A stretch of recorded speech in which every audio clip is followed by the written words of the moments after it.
Rodriguez, and thank you for tuning in to the Convicts, Combos, and CEO Show.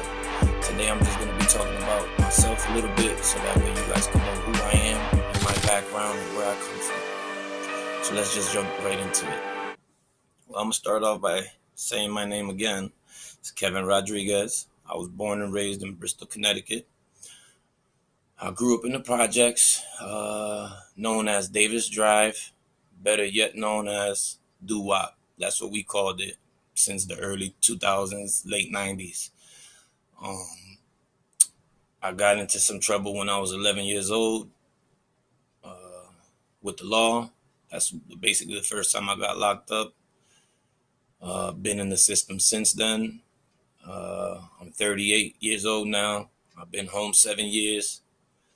So basically, I came home when I was like 31, and I haven't been in jail since. But from 11 all the way to 31, that's what we're going to be talking about because, obviously I did a lot of jail time from youth all the way to adult. You know what I'm saying? I grew up in a household of three. I was the baby. I had two older siblings. I had my mother and my father there. My dad was an older gentleman. My mom was a lot younger than him. I grew up regular, man, just like any other kid in the PJs, man. I fell in love with the streets at a young age early. I wanted to be like everybody else outside, getting money, doing all that stuff that they was doing. And basically that's what took me the route that I went. Started off doing small things, obviously, and gradually progressed into bigger things to where I got more time for, obviously.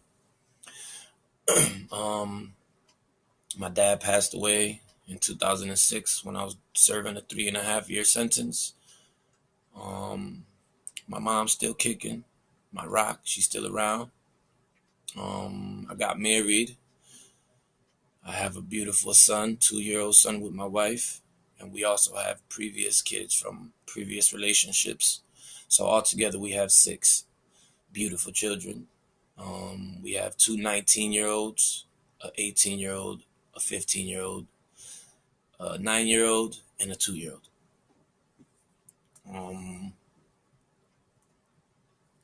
Basically, that's how it was for me. I got out of jail in 2016, 2017-ish, around there. I've been home since, staying out of trouble, working. I started my own business, landscaping. Me and my wife bought a house. Got a nice car. 2018, nothing too new, you know what I'm saying? I ain't selling drugs like I used to.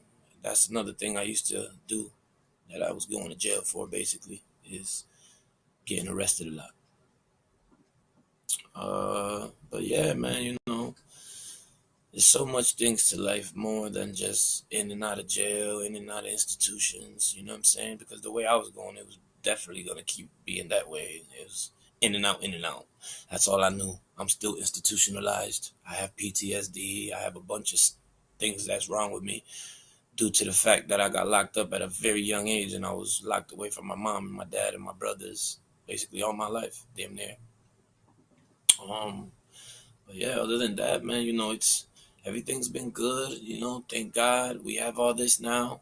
And later on in the shows, I will be talking a little bit more about what we have and how we got it and what are the things that you guys can do so y'all could get the same thing also. Everybody wants that house, that married life with the kids, with the white picket fence type of thing. I'm letting you know I'm a convicted criminal. I'm a convicted felon. You heard? My record still ain't get cleared. I'm in the process of doing that, but it still ain't get cleared. And I have all those things. I felt the same way at one point, like, man, this shit ain't worth it. I'm not going to be able to do this. I'm not going to be able to do that.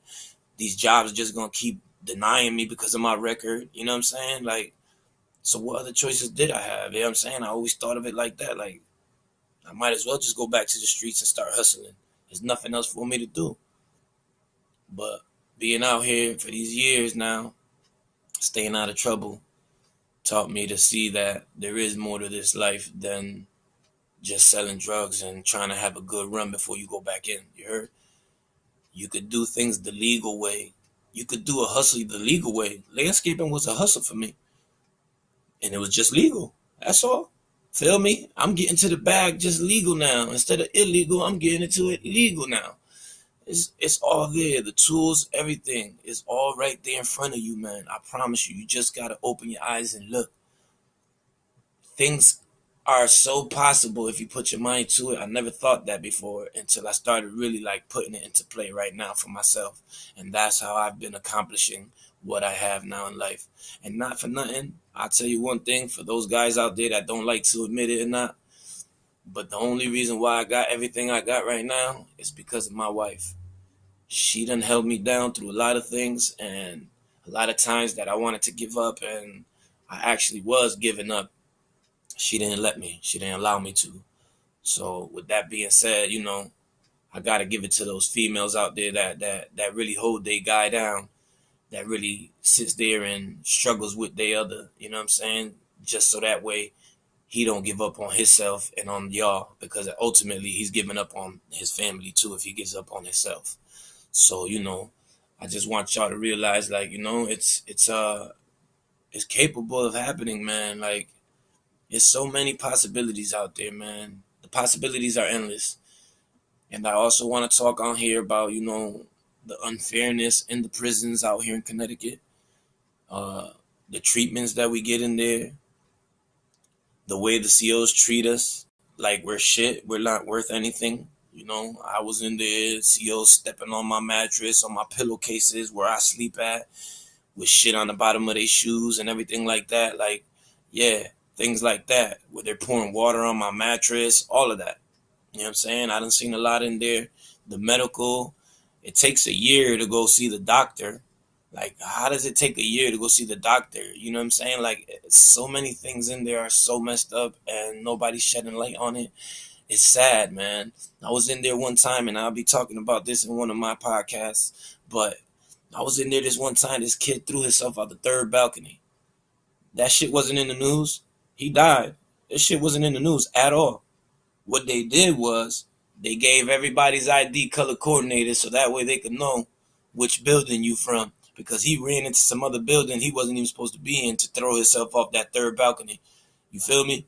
But that's all they did. They ain't talk about that boy on the news. I sat there looking for the news all damn day, and I ain't hear nothing about that kid.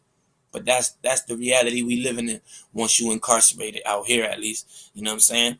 And then I know it's probably tougher out there in some other states and all that, but out here, I'm telling you, people treat you like shit in here, and the light needs to be shed on it. And that's what this is here for. So I'm putting this platform out so people could talk about it. I'm also going to be having people come on my show and talk with me here live.